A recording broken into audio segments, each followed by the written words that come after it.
Hey everyone and welcome back to my channel. Mirror Jewels has made a return to game, so we're going to go ahead and try our luck. Let's go. Mirror Jewels made a surprise return to game this week, so this wasn't actually in the patch notes once again, and we do also have the legendary gem drop pool active as well. So this means you get to select 8 gems that you would like to receive, and they enhanced the drop rate for these gems in these rifts. So it just means if you get a 5-star gem drop, it will be a higher probability of getting one of the 8 gems that you have selected. Now, the last time we had the legendary gem drop pool, they did do it differently, and we were selecting the gems that we don't want to drop. So do make sure that you read it carefully and that you do actually select the gems that you want to have drop from the rift. Now, this first run, I'm using 9 Eternal Crests and I'm using 1 Legendary, and this is my mirrored run. I will be doing a second run with the normal Legendary Crests and seeing if we get lucky with the second run as well as with the mirrored run. Now, the reason I run Eternal Crests for my mirrored runs is so that I have 9 sellable gems and 9 copies of those gems, because if you do get lucky and you get a 5-star drop, it does mean that you have a sellable copy as well as a copy that you can use for gem food and gem upgrades. Now, my thinking behind this is that if you do get the gem that you wanted and it is a high quality one, you can normally sell that for a decent amount of platinum, which in turn can possibly give you more copies of the gems that you need for upgrades. So for example, my Blood-Soaked Jade is a 5 out of 5 quality. If I had a sellable 5-star gem of that drop, I could sell it and then get several copies with the platinum for my upgrade. So boss defeated. Are we going to have a white beam here? And we do. So let's see what we have drop.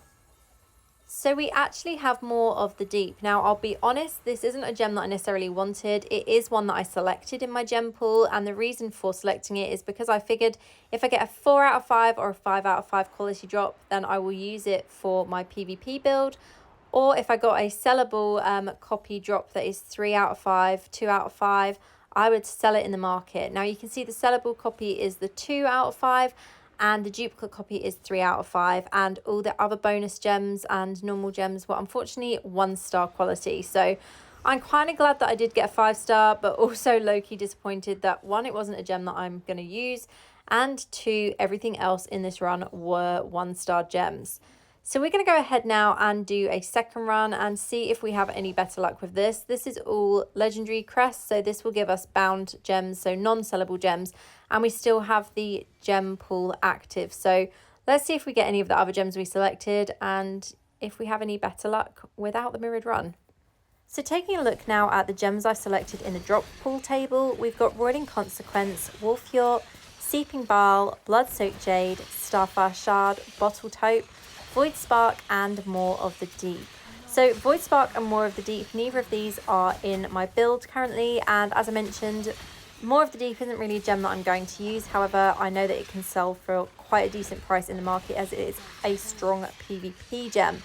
Now, Void Spark, however, is a gem that I would like to use in my build at some point. Currently, I only have a 2 out of 5 quality version of this, but if I get a decent quality drop, I will definitely be upgrading that and using it in PvP and potentially PvE as well. I know a lot of wizards do use it as it is a strong gem and one of the better 5-stars that you can get. So boss defeated once again. Are we going to get another white beam? Are we going to have that luck? And we actually are. So I'm amazed that we have got a white beam again.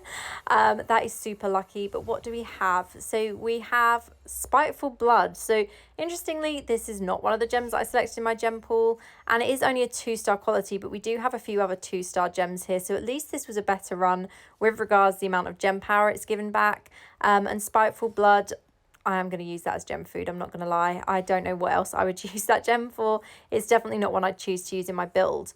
Now, I did do another run the night before the Mirrored Gems event started, and this was my result for that. So I actually got Blessing of the Worthy and Starfire Shard in that run, and it was a totally random run. I didn't even use 10 Legendary or Eternal Crests altogether. I literally used, I think it was 8 or 9 of those crests and then a normal crest as well, because I didn't actually have enough, and then I basically just used my platinum to get crests for the mirrored runs that I've shown you.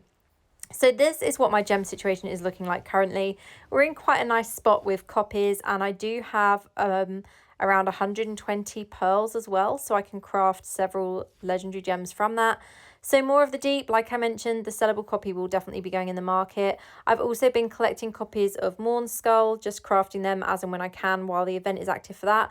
Although I'm still not decided on whether or not I'll use that in my build, as I do feel that it's kind of better for the melee classes than for the range classes like myself. So that is kind of what my plan is with my gems currently. Also, let's actually just go back into the menu here and I'll just show you my gems. So a few of them are rank 7, so it's mainly the rank 6 gems that I need to work on. So my Roiling, my Bottled Hope and my Wolfjord, those are the ones that I'm going to be working on as we move forward. So that is it from me today. I hope you've enjoyed this video. As always, thank you so much for watching and I'll see you in the next one.